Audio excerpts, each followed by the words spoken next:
តយើងបន្តមកដឹងសាច់រឿងខ្លះៗបន្ថែមទៀតនៅក្នុងភាគទី139នៃរឿងគុយអមតៈធានីបន្តពីរឿងកាយលឿមៃត្រូវបានរលាយពីពិភពលោកនេះហើយវាងលីនយើងក៏នៅតែមានចម្ងល់ថានឹងពិតជាស្លាប់ដែរមែនឬទេតែយ៉ាងណាវាក៏មិនមែនជាបញ្ហាទៀតឡើយធូលីក៏ត្រូវបានបោះសម្អាតហើយកាកសំណល់ក៏ត្រូវបានត្រឡប់ចូលទៅក្នុងផែនដីវិញហើយវាងលីនយើងក៏មិនបានកម្ចាត់ចោលគ្រួសារហនទាំងមូលផងដែរពីព្រោះគេហ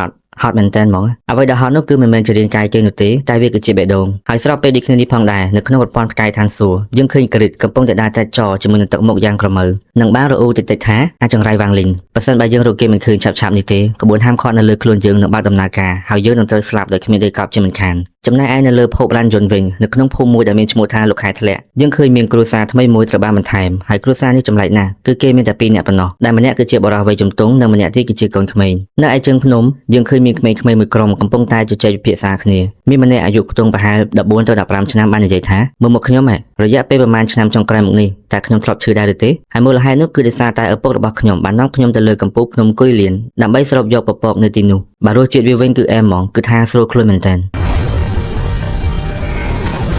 ចំណែកក្មេងៗដែលបានឈរស្ដាប់វិញគឺថាពួកគេស្លង់នឹងសាច់រឿងនេះតែម្ដងម្នាក់ស្ដាប់ឡើងជក់ចិត្តហើយសង្ឃឹមថាពួកគេនឹងអាចទៅលើកំពូលភ្នំនោះដើម្បីស្រូបនៅពពកនោះដូចគ្នាក្មេងប្រុសដែលបាននិយាយមុននោះគេក៏បានសម្លឹងមើលទៅក្មេងប្រុសម្នាក់ទៀតដែលកំពុងឈរស្ដាប់យ៉ាងស្ងៀមស្ងាត់និងបានបន្ថែមថាវាងភេងនៅក្នុងចំណោមពួកយើងទាំងអស់គ្នាមានតែឯងទេដែលពិតជាត្រូវទៅស្រូបពពកនៅលើភ្នំនោះបើសិនបើពួកឯងនាំទៅឯងប្រហែលជាជៀសពីជំងឺបាន10ឆ្នាំឯណោះវាងភេងយើងនៅពេលនេះគេមានអាយុខ្ទង់5ទៅ6ឆ្នាំហើយគេមានទឹកមុខស្លេកស្លាំងនិងរាងកាយពិតជាទន់ខ្សោយណាស់វាងភេងលឺហើយតបលោកបងចៅខ្ញុំនឹងសូមឪពុករបស់ខ្ញុំឲ្យនាំទៅទីនោះនៅពេលត្រឡប់ទៅផ្ទះវិញក្មេងប្រុសវ័យជំទង់ម្នាក់នោះសើចនិងបានបន្ថែមថាលោកពូជាងឈើវាងគាត់ពិតជាពូកែចម្លាក់ឈើមែនប៉ុន្តែពពកនៅលើកំពូលភ្នំគុយលៀននោះវាបានបាត់ទៅហើយនឹងតើឲ្យលោកពូនាំឯងទៅមិនកើតឥឡូវស្ដាប់ខ្ញុំពួកឯងគួររៀនវិជ្ជាដើរឲ្យបានរាល់ថ្ងៃពីព្រោះវាអាចពង្រឹងរាងកាយពួកយើងបានហើយនៅពេលដែលធំឡើងគឺពួកយើងនឹងអាចដើរផ្សងព្រេងនៅក្នុងពិភពក្បាច់គុណទាំងអស់គ្នាស្រាប់ពេលដែលពួកគេកំពុងតែពិភាក្សាគ្នានេះឪពុកម្ដាយរបស់ក្មេងម្នាក់ក៏បានហៅឲ្យត្រឡប់ចូលទៅក្នុងភូមិវិញវាងភីងយើងក៏បានដើរមករកផ្ទះជាមួយនឹងអាការៈដ៏រំភើបផងដែរហើយខណៈពេលដែលដើរនោះយើងក៏បានឃើញមានបរិសុទ្ធមេធំម្នាក់ដែលនៅក្នុងដៃគេកំពុងតែកាន់នៅលំពែងចុង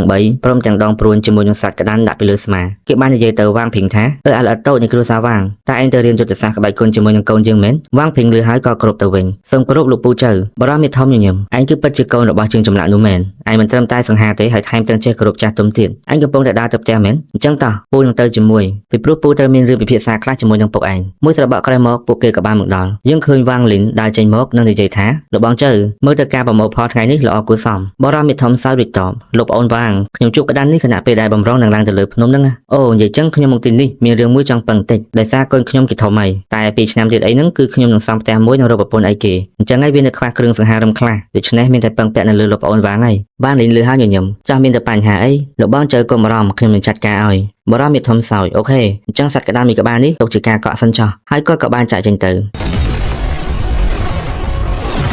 រីឯវាងភីងយើងក៏បានប្រញាប់រត់មកឈរមើលកណ្ដាលនោះនិងបាននិយាយថាពុកលោកពូចៅពិតជាខ្លាំងណាស់ណោះដែលអាចប្រមាញ់វាបានវាងលីងលឺហើយញញឹមនឹងតបវិញកុំមើលវាអីដល់ពេលឯងផឹកថ្នាំហើយវាងភីងដកដង្ហើមធំពុកថ្នាំនេះល្វីងណាស់តែគេនៅតែផឹកស្របពេលដែលទឹកមុខជូនចិញ្ចាមពិបាកមើលតែម្ដងនៅពេលដែលផឹកហើយវាងភីងក៏បានបន្តទៀតថាចុះនៅពេលណាទើបខ្ញុំអាចជប់ថ្នាំនេះបានទៅពុកវាងលីងតបឆាប់នេះហើយចូលដល់ពេលយប់វាងលីងយើងគឺគេនៅតែបន្តបណ្ដេញនៅចំហាយពណ៌ខ្មៅនោះចេញពីរាងកាយវាងភីងខណៈពេលគេគេងលក់នៅពេលនេះនៅសម្រាប់ផ្ទះពន្លឺព្រះច័ន្ទបានចាំងមកលើរាងកាយវាងលីងធ្វើឲ្យយើងមើលទៅគេគឺពិតជាឯកាមែនតើគេបានបង្ហើបមាត់និយាយតិចថា5ឆ្នាំមុននៅពេលដែលវាងលីនត្រឡប់មកភពរានយន្តវិញនិងសម្រេចមករស់នៅក្នុងភូមិលោកខែធ្លាក់នេះហើយមូលហេតុដែលគេសម្រេចចិត្តមកនៅភូមិនេះគឺវាងលីនគេមានអារម្មណ៍ថាវាមានភាពស្តៀងទៅនឹងស្រុកកំណើតរបស់គេវាងភីងគឺជាព្រលឹងចង់គំនុំអរគុណឆ្នាំដែលលឺមីឲ្យនិងវិជារន្ទះរបស់វាងលីនទៅធ្វើឲ្យកម្លាំងធម្មពលគំនុំត្រូវបានបណ្ដេញចេញជាច្រើនអនុញ្ញាតឲ្យវាងភីងដូចក្មេងធម្មតាតែទោះជាយ៉ាងណាបើមិនផឹកថ្នាំរាល់ថ្ងៃទេវាងភីងនឹងត្រឡប់ទៅដូចដើមវិញជាមិនខានចំណែកការចងចាំរបស់គេទាំងអស់កាលពីមុនក៏វាងលីនយើងលុបចោលដែរគឺវាងលីនយើងផ្ដល់ឲ្យគេនៅជីវិតថ្មីនៅក្នុងភូមិដ៏ស្ងប់ស្ងាត់មួយនេះបេះដូងរបស់វាងលីនក៏ស្ងប់ផងដែរគេរស់នៅក្នុងសភាពដូចឪពុករបស់គេអញ្ចឹងជីវិតជាជាងចម្លាក់ឈើនៅក្រោមពន្លឺព្រះច័ន្ទយើងក៏បានលើសម្រាប់ជើងដើរនៅខាងក្រៅបរិវេណផ្ទះដែលម្នាក់នេះគឺជាសុនតៃគេបានសួរថាតើក្មេងដេកបាត់ហើយអីវាងលីនងក់ក្បាលតិចស្ថានភាពសុនតៃពេលនេះគឺកាន់តែចាស់បន្ទាប់ពីវាងលីនមកទីនេះបាន3ឆ្នាំសុនតៃក៏មកដូចគ្នាហើយសុនតៃគេមិនដឹងថាមកពីហេតុអីនោះទេគេដឹងត្រឹមថាគេស្រឡាញ់វាងភីងយើងខ្លាំងណាស់គេក៏បាននិយាយទៅវាងលីនថាតើលោកមានគម្រោងនៅកំដរក្មេងនេះយូរប៉ុណ្ណាវាងលីនស្ងាត់មួយសន្ទុះរួចតបមួយដំណើរជីវិតនៃការកើតឡើងវិញសុនតៃលឺហើយដកដង្ហើម ហាមធំមិនបានជាលោកមិនចង់ឲ្យគេខ្លាចជាអ្នកវឹកហាត់ជាមួយនឹងសមត្ថភាពរបស់លោកដំណើរវឹកហាត់របស់គេគឺកាន់តែងាយស្រួលវ៉ាងលីនយើងមើលទៅសុនតៃដោយអាការៈមិនយល់ស្របតែម្ដងថាខ្ញុំនឹងមិនអនុញ្ញាតឲ្យគេវឹកហាត់ពេញមួយជីវិតនេះតែម្ដងដាច់ខាតនឹងបានបន្តថាវឹកហាត់តែចុងបញ្ចប់នៃការវឹកហាត់គឺជាអ្វីទៅជីវិតរបស់វ៉ាងលីនគឺមិនដែលសប្បាយនោះទេវាគឺជាផ្លូវដែលឯកាមួយដូច្នេះគេមិនចង់ឲ្យវ៉ាងភេងមានបទពិសោធន៍បែបនេះឡើយPing ទទួលបានបទពិសោធន៍ដែលគេមិនគួរទទួលនោះពីច្រើនពេកទៅហើយខ្ញុំដាក់ឈ្មោះវ៉ាងភេងដោយសង្ឃឹមថាជីវិតរបស់គេទទួលបានសុខសន្តិភាពនិងស្រស់បំព្រងខ្ញុំសង្ឃឹមថាគេនឹងក្លាយជាមនុស្សសាមញ្ញធម្មតាដែលអាចរៀបការនិងចិញ្ចឹមកូនរស់នៅជីវិតមួយដ៏ស្ងប់ស្ងាត់វ៉ាងលីននិយាយទៅសុនតៃទៀតថាចាប់ពីពេលនេះទៅកុំរំលឹកពីបញ្ហាដែលទាក់ទងនឹងការវឹកហាត់ទៀតវានឹងមិនផ្លាស់ប្ដូរហើយវាក៏មិនអាចនឹងផ្លាស់ប្ដូរដែរពេលវេលាពិតជាដើរលឿនមែន5ឆ្នាំទៀតក៏បានកន្លងផុតសុនតៃក៏កាន់តែចាស់ផ្ទះរបស់គេគឺនៅក្បែរផ្ទះរបស់វ៉ាងលីនគេអត់ចូលចិត្តនៅក្នុងបន្ទប់នោះទេសុនតៃអង្គុយនៅខាងក្រៅសម្លឹងមើលទៅលើមេឃនិងគិតរឿងខ្លះៗពីអតីតកាលរីឯវ៉ាងភេងយើងឥឡូវនេះគេមានអាយុ10ឆ្នាំហើយដែលកំពុងតែឈរនៅក្បែរសុនតៃនិយាយភេងមិនបានជាមកទីនេះកំដរយើងជំនួសកំដរឪពុកឯងទៅវិញវ៉ាងភេងឆ្លើយដោយមិនសប្បាយចិត្តខ្ញុំមិនទៅវិញទេពីព្រោះអ្នកមីនឆាងមករកពុកខ្ញុំទៀតហើយបើតាមខ្ញុំរាប់វិញគឺ12ដងទៅហើយនៅក្នុងប្រហែលឆ្នាំនេះខ្ញុំមិនយល់ថាមិនបានជាអ្នកមីនទាំងអស់នោះចាប់អារម្មណ៍មកលើពុករបស់ខ្ញុំម្ល៉េះសុនតៃលឺឲ្យសោចកុំអារម្មណ៍អីភេងពុកឯងមិនព្រមនោះទេតែឥឡូវកុំអារម្មណ៍រឿងពុកឯងមើលទៅក្រៅវាហាក់ដូចជាមានក្មេងស្រីម្នាក់ទៀតមករកឯងវ៉ាងភេងលឺឲ្យភ្ញាក់ផ្អើលនិងសម្លឹងមើលទៅក្រៅមួយសន្ទុះក្រោយមកក៏បានរត់ត្រឡប់ទៅផ្ទះគេកិច្ចវិញទៅបន្សល់ទុកក្មេងស្រីដែលមករកគេនោះឈរយំនៅក្រៅសុនតៃវិញអត់ដឹងថាត្រូវធ្វើម៉េចបណ្ដោយគឺគេមានតែសោក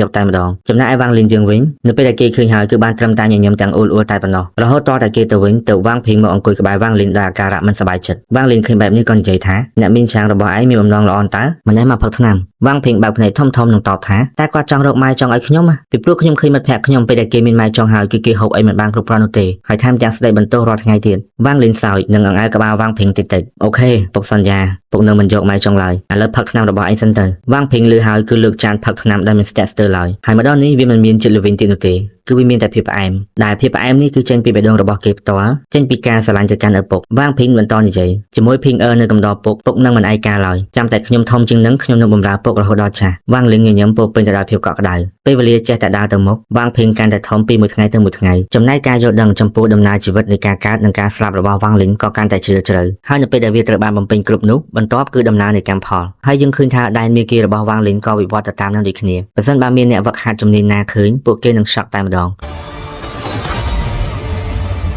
6ឆ្នាំទៀតក៏បានកន្លងផុតទៅពេលវេលាចុងក្រោយរបស់សុនតៃក៏បានមកដល់វាហាក់ដូចជាមកលឿនជាងការរំពឹងទុកនៅពេលដែលគេកំពុងសម្រាកនៅលើគ្រែមានមនុស្សតែ2នាក់ប៉ុណ្ណោះដែលមកជូនដំណើរពួកគេគឺជាវ៉ាងលីងនិងវ៉ាងភេងនឹងឯងវ៉ាងភេងមានអាយុ16ឆ្នាំបាត់ទៅហើយពេលនេះហើយក៏យករឿងជាច្រើនផងដែរអ្វីដូចជាលោកតាសុនតៃស្គាល់ឪពុកគេជាយូរណាស់មកហើយថែមទាំងគោរពពុកគេយ៉ាងខ្លាំងថែមទៀតរីឯវ៉ាងលីងយើងវិញក៏គេកាន់តែចាស់ដែរគេមើលទៅសុនតៃនឹងនិយាយថាសុនតៃខ្ញុំនឹងធ្វើនៅអ្វីដែលខ្ញុំបានសន្យាជាមួយលោកកាលពីមុននោះគ្មានអ្វីនៅក្នុងលោកនេះកិច្ចពីការកើតនិងស្លាប់បានទេសុនតៃមើលទៅឪពុកកូនទាំងពីរនិងបង្ហាញនូវស្នាមញញឹម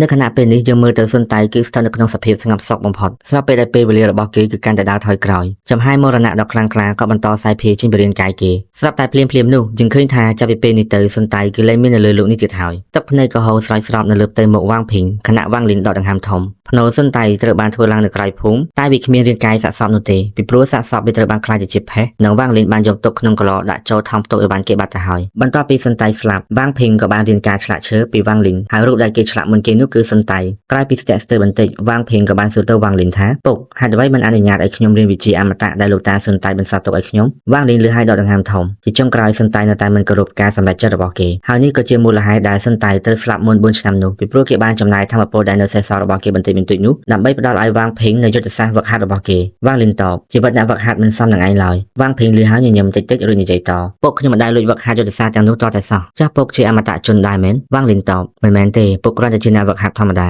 វ៉ាងភេងបន្តសួរអញ្ចឹងពុកចង់ឲ្យខ្ញុំរស់នៅជីវិតបែបសាមញ្ញដែលមិនដើរតាមដំណើររបស់ពុកមែនទេវ៉ាងលីនឆ្លើយវ៉ាងភេងលឺហើយគេនិយាយដោយទឹកមុខមិនសូវជាសមនោះទេថាពុកអញ្ចឹងខ្ញុំនឹងមិនវឹកហាត់ឡើយត្រឹមតែមួយប្រពេចភ្នែកសុនតៃបានស្លាប់ចំនួន3ឆ្នាំបាត់ឆ្នាំនេះវ៉ាងភេងក៏មានអាយុ19ឆ្នាំផងដែរគេបានក្លាយជាបរិសុទ្ធសង្ហាម្នាក់ហើយពេលនេះក៏ជាពេលដែលវ៉ាងភេងនិងវ៉ាងលីនចាក់ចេញពីភូមិលោកខេត្តធ្លាក់នេះដូចគ្នាវ៉ាងលីនចង់នាំវ៉ាងភេងឲ្យដើរមើលនិងទទួលបទពិសោធន៍ពីពិភពខាងក្រៅពួកគេបន្តឡើងចុះពីភ្នំមួយទៅភ្នំមួយធ្វើឲ្យរាងកាយដ៏ទន់ខ្សោយរបស់វ៉ាងភេងមានកម្លាំងជាងមុនចំណែកនៅក្នុងកាយភ្នែករបស់វ៉ាងភេងវ៉ាងលីនឪពុករបស់គេគឺជាមនុស្សដ៏អស្ចារ្យបំផុតក្នុងដំណើររបស់ពួកគេទាំងពីរនាក់នេះមិនថាស្ថិតនៅក្នុងស្ថានភាពគ្រោះថ្នាក់កម្រិតណានោះទេក៏វាមិនអាចបញ្ឈប់ឪពុកកូនពីរនាក់នេះបានដែរវ៉ាងលីន គឺគេមិនបានផ្ដល់យុទ្ធសាស្ត្រវឹកហាត់របស់គេឲ្យទៅវាំងភីងនោះទេតែគេបានប្រើយុទ្ធសាស្ត្រតខ្លួនដើម្បីជួយចម្រាញ់ចិត្តគំនិតរបស់កូនគេទៅវិញស្រែកទឹកគឺផឹកតាមអូឃ្លានគឺត្រូវហូបផ្លែឈើឬសត្វព្រៃហត់ត្រូវសម្រាប់តលើដីបើងងុយដេកត្រេតខ្លួនលើដីយកមេឃធ្វើជាភួយបន្ទាប់ពីឆ្លងកាត់ភ្នំគឺដល់វគ្គទន្លេដំណើរលើដីត្រូវបានបញ្ចប់តែដំណើរតាមទឹកគឺទើបតែចាប់ផ្ដើមដែលយុទ្ធសាស្ត្រទាំងអស់នេះគឺជាគំនិតរបស់វាំងលិនយើងដើម្បីជួយបណ្ដេញកម្លាំងចងគំនុំចេញពីរាងកាយវាំងភីងឲ្យអស់ទាំងស្រុងជាចុងក្រោយយើងក៏បានឃើញវាំងលិននាំវាំងភីងមកឈរនៅលើកំពូលភ្នំគុយលៀនដែលខ្ញុំបាននិយាយពីខាងដើមវីដេអូនោះវាំងភីងបាននិយាយថាពុកកាលពីខ្ញុំនៅក្មេងខ្ញុំបានលើកគេនិយាយថានៅលើកំពូលភ្នំនេះមានពពកឋានសួគ៌ហើយនៅពេលដែលយើងស្រូបចូលទៅក្នុងខ្លួនវានឹងធ្វើឲ្យយើងអត់ឈឺចំនួន10ឆ្នាំវាំងលិនលឺហើយញញឹមស្របពេលមើលមកវាំងភីងហើយវីដេអូមួយនេះក៏សូមបញ្ចប់ខ្ញុំក៏សូមអរគុណដល់អ្នកទាំងអស់គ្នាដែលបានស្ដាប់ដល់វិនាទីចុងក្រោយ